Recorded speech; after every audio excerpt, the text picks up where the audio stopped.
الله الرحمن الرحيم الحمد لله والصلاة والسلام على نبي لا نبي بعده وعلى آله وصحبه ومن تبعه ووالاه سبحانك لا علم لنا إلا ما علمتنا إنك أنت العليم الحكيم رب يسر ولا تعسر يا كريم ولا حول ولا قوة إلا بالله العظيم والحمد لله رب العالمين. Bismillahirrahmanirrahim. Qala musannif rahimahullah ta'ala wa nafa'ana wa iyyakum bi'ulumihi fid dharain amin ya rabbal alamin. Bismillahirrahmanirrahim. Ke surat 6.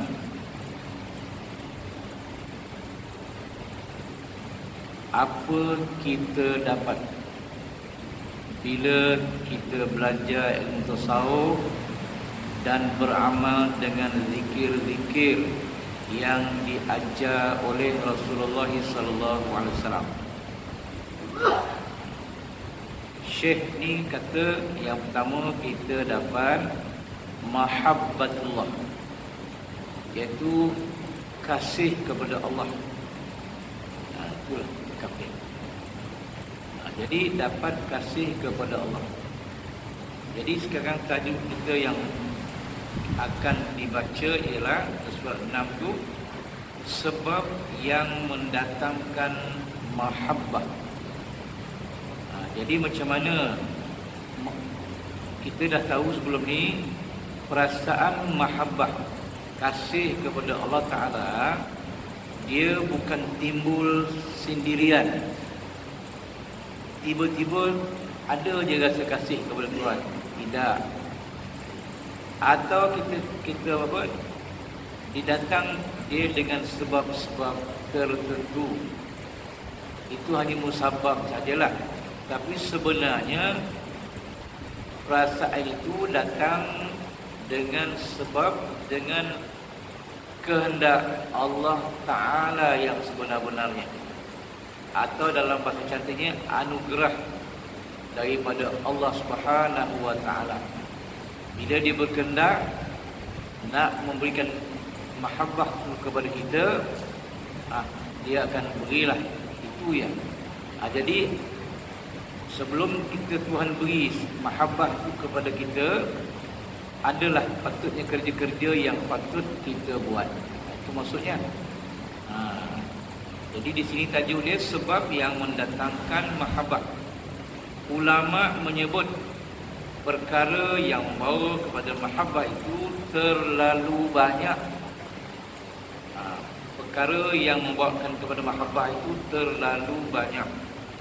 Dan di antara 10 yang terpenting daripada perkara tersebut ialah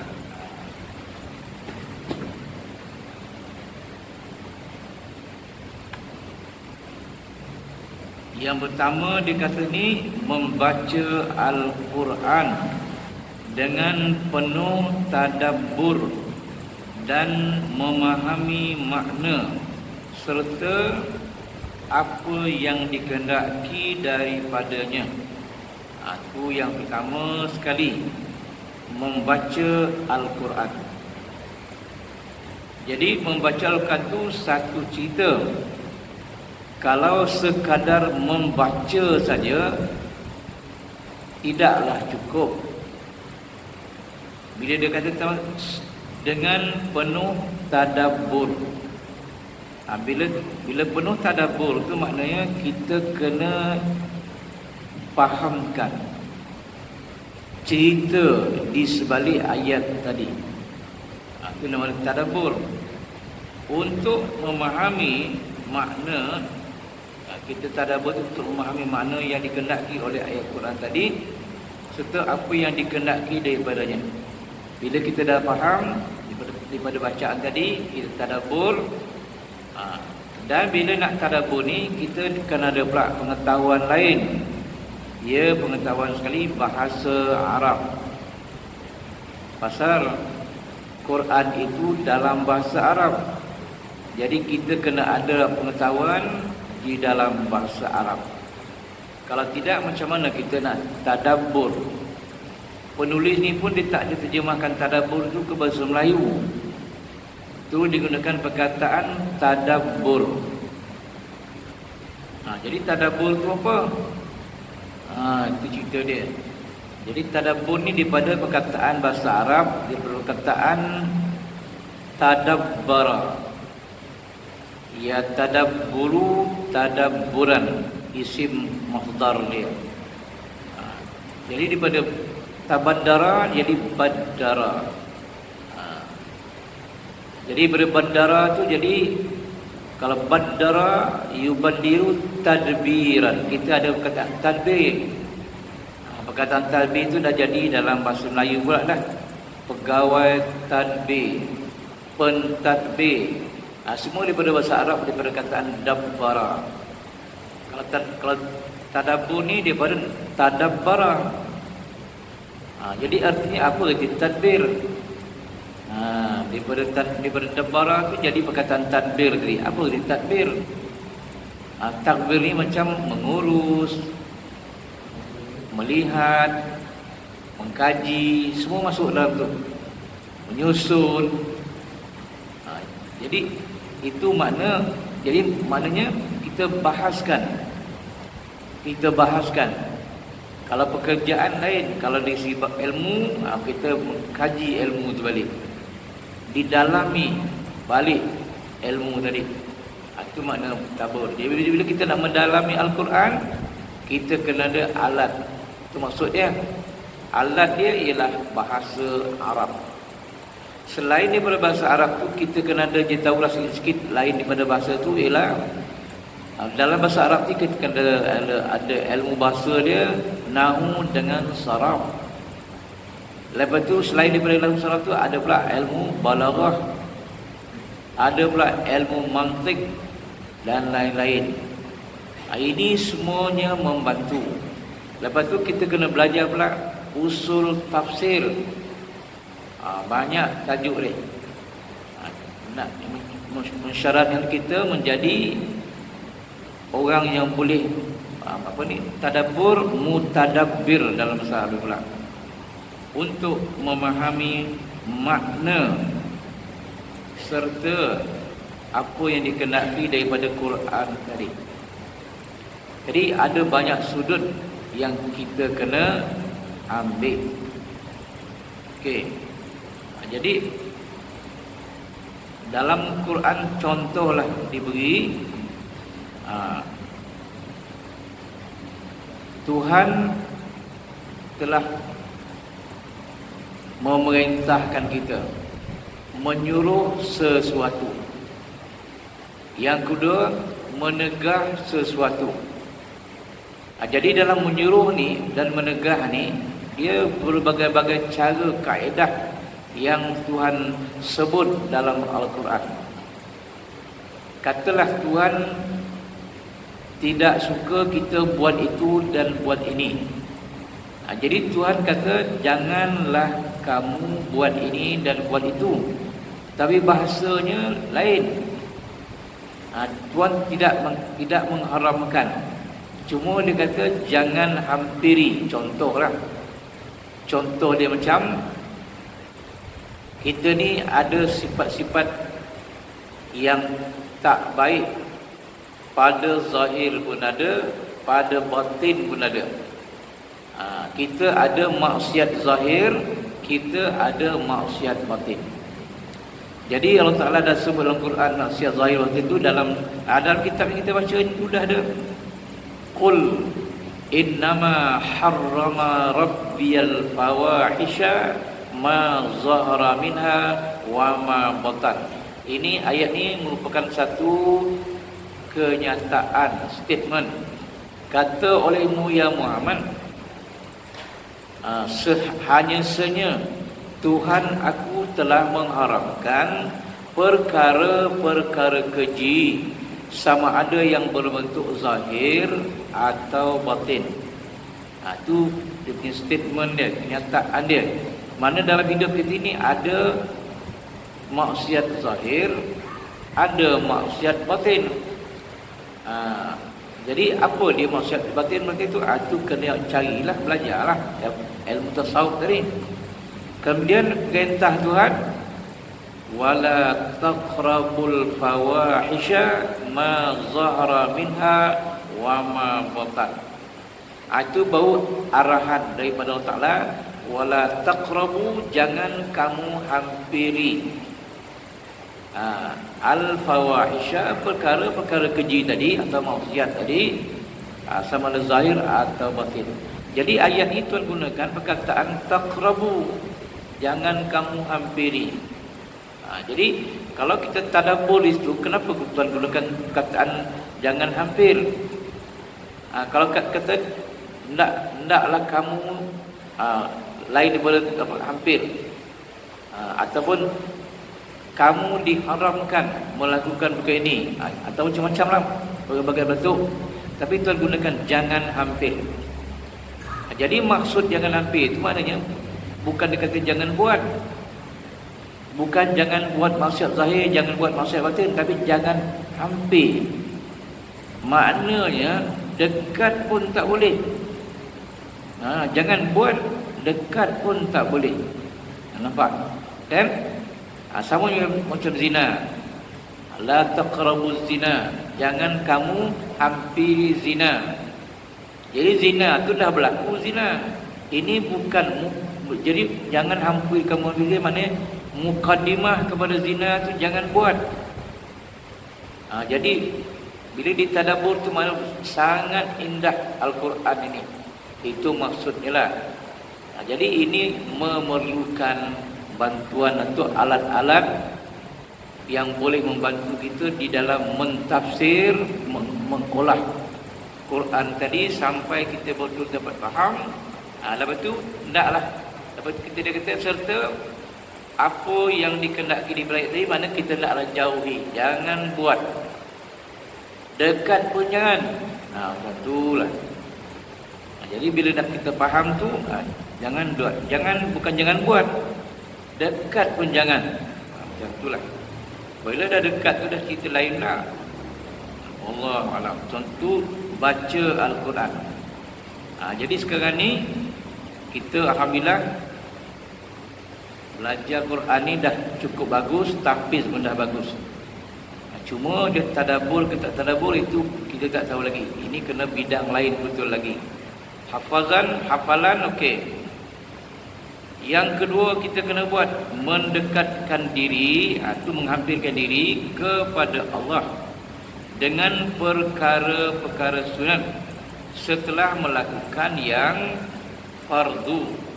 Ia boleh menyampaikan seseorang kepada darjah mahbubiyah setelah melalui mahabbah. Bahasa dia. Okey. Mendekatkan diri kepada Allah. Jadi apa arti mendekatkan diri kepada Allah? Bukan dekat hissi. Ini dekat ni maknanya dekat maknawi. Pada maknanya dekat. Kalau dekat asli tak mungkin. Pasal Allah Ta'ala tu bukan makhluk. Dia khalik. Itu maksudnya. Jadi mendekatkan diri kepada Allah dengan macam mana? Melaksanakan ibadat sunat. Jadi ibadat sunat ni perlu dibuat sebanyak mungkin. Setelah kita melakukan ibadat yang fardu. Jadi kita ni ada ibadat sunat, ada ibadat fardu. Ibadat fardu kita tidak boleh buat lebih dari apa yang disuruh oleh Allah Ta'ala. Tapi ibadat sunat boleh buat sebanyak-banyak yang kita mampu. Itu maksudnya. Contohnya salat subuh fardu. Kita hanya boleh sembahyang subuh ni 2 rakaat saja. Tidak boleh buat lebih. Tapi sembahyang sunat kita boleh buat banyak-banyak. Sehingga kan seorang wali Allah dia sembahyang satu hari satu malam ni 1000 rakaat. Nampak tak? 1000 rakaat setiap hari semayang, termasuklah sunat dan yang fardu. Yang fardu tak banyak, 17 rakaat saja. 2 4 4 3 4. 2 subuh 4, asar 4 4, maghrib 3, isyak 4. 2 4 4 3 4. 17 rakaat. Itu yang fardu. Jadi yang sunat lain tu di sunat satu malam tu 1000 rakaat. Bayangkan. Inilah yang nak. Jadi kita ni mana sampai 1000 rakaat. 50 rakaat pun belum tentu dapat. Kalau setakat fardu saja baru 17 rakaat kita buat sehari semalam. Nampak kan? Inilah. Jadi wali Allah ni tadi selain daripada dia beribadat 1000 rakaat sehari semayang, itu pun memanglah dia kasih kepada Allah. Dia nak mati, dia menangis. Dah sampai waktu dia ajal, dia menangis. Kawan-kawan dia tanyalah, ma abkaka, apakah yang menyebabkan anda menangis? Jawab dia dengan baca sepotong Quran, innama yataqabbalullahu minal muttaqin, kata Syekh. Maknanya hanya saja Allah Ta'ala itu menerima ibadat orang-orang yang bertakwa sahaja. Itu Quran tu. Sedangkan dia melakukan semayang sunat ini semua sekali 1000 rakaat tiap-tiap hari. Jadi walaupun dia semayang 1000 rakaat setiap hari dan dia seorang wali Allah yang besar, nak mati dia menangis. Dan dia baca ayat tadi, dia takut kalau ibadat salat yang 1000 rakaat setiap hari ini takut tidak diterima oleh Allah Ta'ala. Sebabnya Allah Ta'ala ni hanya akan menerima ibadat daripada orang-orang yang bertakwa. Dia bimbang kalau dia ni tidak termasuk di dalam golongan orang-orang yang bertakwa. Begitulah. Kasih memang dia dah kasih lah buat Tuhan tadi. Sunat, salat sunat dia banyak. Tapi ada syarat lagi. Allah Ta'ala tu menerima ibadat orang-orang yang bertakwa. Jadi kalau ada seorang wali Allah pun menangis takut kalau tak termasuk dalam golongan orang-orang yang bertakwa, siapalah kita ini? Adakah kita ni termasuk dalam golongan orang yang bertakwa? Wallahu a'lam. Ciri-ciri dia kita pun kadang-kadang tak ambil tahu. Jadi bila tak tahu ciri-ciri itu, kita tak tahulah kita ni takwa atau tidak. Kita semacam dia buat, dia bagi patut. Inilah satu masalah kita sekarang ni. Kalau kita ambil tahu apa itu takwa, dan bila tengok dia punya ciri-ciri itu tak ada pada kita, mana kita taklah termasuk golongan orang yang bertakwa. Bila kita tak masuk dalam golongan orang yang bertakwa, maknanya salat, ibadat kita yang lain-lain belumlah tentu lagi diterima oleh Allah Ta'ala berdasarkan Quran tadi. Innama yataqabbalullahu minal muttaqin. Jadi dia punya kunci itu takwa. Muttaqin itu maknanya orang-orang yang bertakwa. Adakah saya ni termasuk? Itu cerita dia tu. Kalau masuk, alhamdulillah. Kalau tak masuk, bahayalah tu. Kita kena cari jalan supaya macam mana kita boleh masuk menjadi golongan ini. Bukan soal ibadat dan terima dari Allah Ta'ala saja. Akhirat besok pun Allah Ta'ala siapkan syurga tu untuk orang yang bertakwa. Ada Quran dia, u'iddat lil muttaqin. U'iddat, disediakan syurga itu lil muttaqin, bagi orang-orang yang bertakwa. Jadi macam mana kedudukan kita sekarang? Dulu saya pernah sebut, kita ni orang Islam ni namanya Muslim. Muslim, seorang Muslim. Kalau namanya Muslimin. Kanan sikit daripada Muslim itu dipanggil Mukminin. Mukmin. Sikit atas daripada Muslim. Atas pada mukmin dipanggil Muttaqin. Muslim, mukmin, muttaqin. Atas pada muttaqin itu dipanggil Muhsinin. Atas pada muhsinin itu dipanggil Muqarrabin. Itu dah paling tinggi dah tu. Jadi Muqarrabin, Muhsinin, Muttaqin, Mukminin, Muslimin. Kita ni memang dah duduk sebagai Muslim, Muslimin. Tapi Muslimin kita ni macam mana? Muslimin mukmin ke? Muslimin muttaqin ke?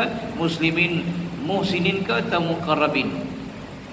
Itu cerita dia. Pasal Muslim ni boleh jadi Muslim kanan, mukmin tu dia tadi. Kalau kiri, Muslim fasiqin, Muslim tapi dia fasik. Muslim juga tapi dia munafiqin, Muslim juga, Muslim munafik. Muslim lagi, Muslim musyrikin, banyak menyekutukan Allah Ta'ala. Muslim mujrimin, yang banyak dosa. Nampak? Luar pada itu barulah kafirin. Nampak kan? Atau Muslim zalimin. Inilah banyak. Muslim tu tengah-tengah dia. Jadi di mana kita? Inilah yang kita nak tengok. Nak menjadi orang bertakwa ni macam mana. Sedangkan tiap-tiap minggu khatib menyeru kita dalam sembahyang Jumaat atau member tu, sidang Jumaat yang sidang Jumaat yang dirahmati Allah. Marilah kita bertakwa kepada Allah Ta'ala dengan melaksanakan semua perintahnya dan menjauhi segala larangannya. Mudah-mudahan kita menjadi seorang Muslim atau yang terbaik di sisi Allah Ta'ala. Itulah saranan khatib tiap-tiap minggu. Macam mana tindak kita punya respon kita macam mana? Tiada respon. Tiada lah. Kita cuma kita tahu itu satu benda yang khatib wajib sebut dalam khutbah. Kalau dia tak sebut, kita boleh komplain khutbah hari ini tidak sah. Macam tu jadi dia. Sedangkan patutnya apa kata khatib tu, naklah kita menjadi orang yang bertakwa. Hari ini dia sebut macam tu. Dulu dia tak sebut takwa, dia sebut marilah kita takut kepada Allah. Dulu takwa tu maknanya takut. Adakah takwa tu mana takut? Dah tukar pula daripada takut kepada takwa betul. Tentulah kena kupas. Kalau dalam bahasa tadi kena tadabbur. Apa itu maksud takwa? Kita kena tadabbur. Nampak? Jadi bila nak tadabbur takwa tadi kepada ahli bahasa, ini maknanya.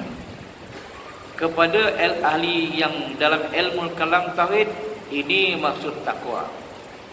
Kepada ahli fiqh, ini maksud takwa. Kepada ahli tasawuf, lain pula takwa tu maknanya. Semua ada dalam kitab. Sama ada kita tadabbur atau tidak ya benda tu. Bila kita dah kupas mana takwa tu daripada segala sudut ilmu tadi, tauhid ke fiqh tasawuf, baru kita nampak. Dan tentang takwa tu kata dasarnya daripada mana? Arab tu. Okey, itu contoh dia.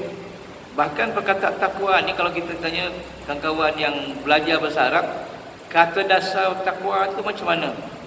Dia punya kata dasar dia bahasa Arab ada 3. Pun kelengkabut orang jadi dia.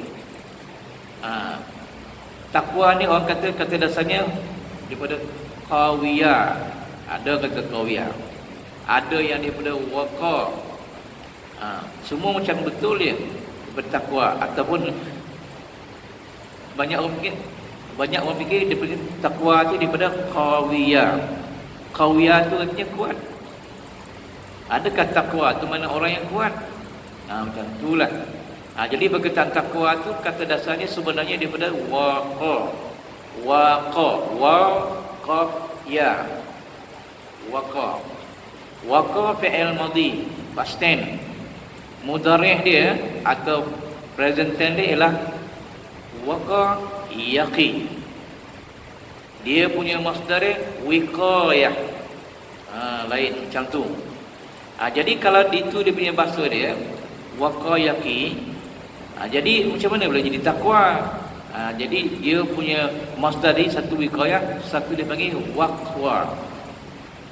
Waqa yaqi waqwa.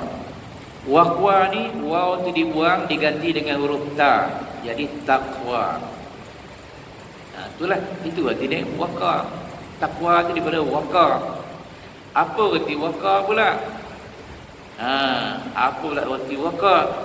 Menyelamatkan diri. Itu arti dia. Orang jadi bila muttaqin tadi itu dah jadi isim fa'il nama dia. Jadi orang-orang yang menyelamatkan diri. Bila kita tahu maksud itu barulah inilah maksud takwa.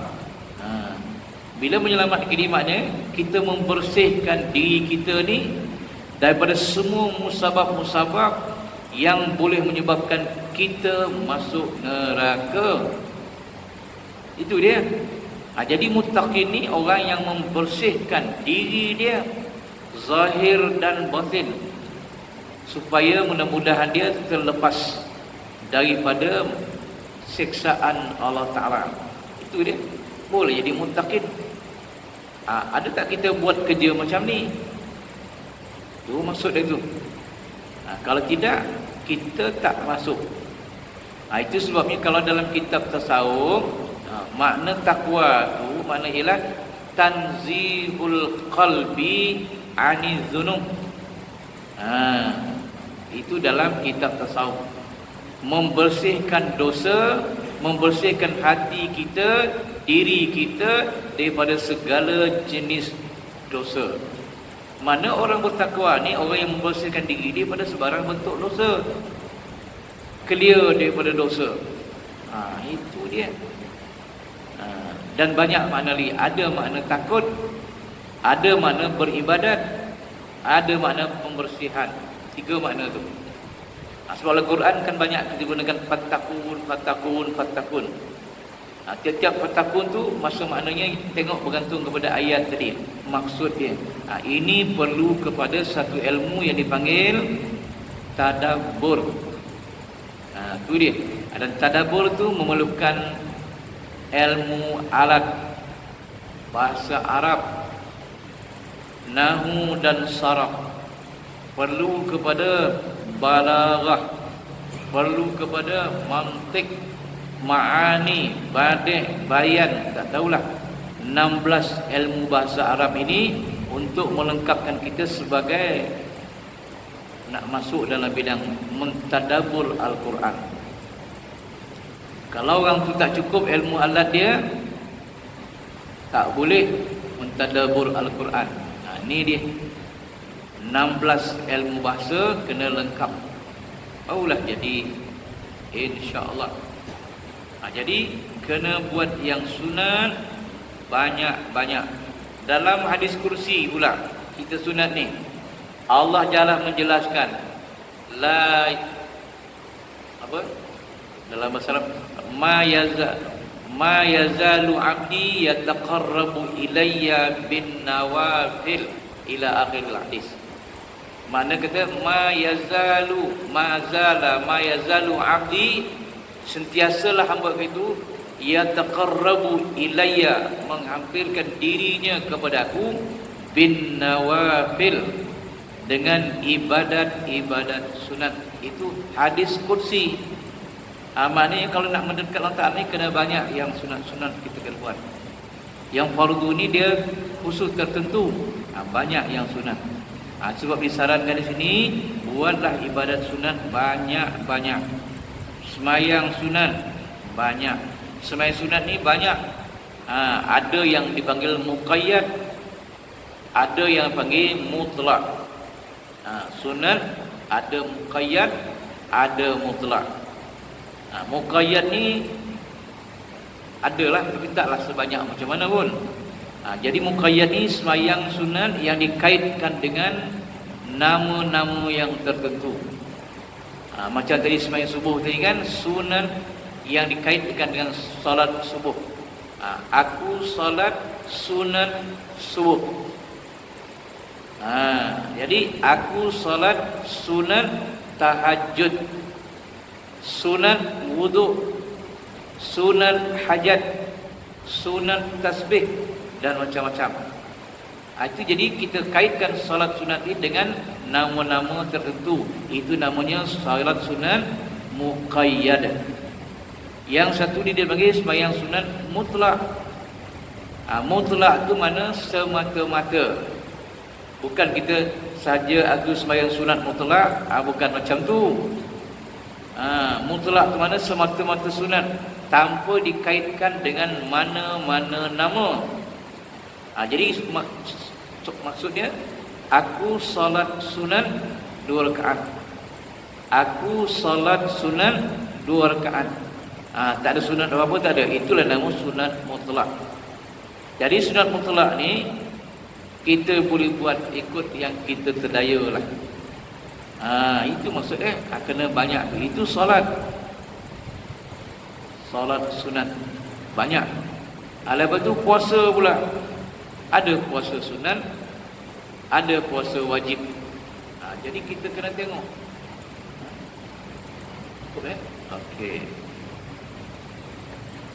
Okey, kita baru sampai nombor 2. Ada lagi 9 akan datanglah. InsyaAllah kita akan sambung lagi, akan datang. Mudah-mudahan dunia belum lagi kiamat. Kita sambunglah. Itu saja. Wabillahi taufiq wal hidayah. Wassalamualaikum warahmatullahi wabarakatuh.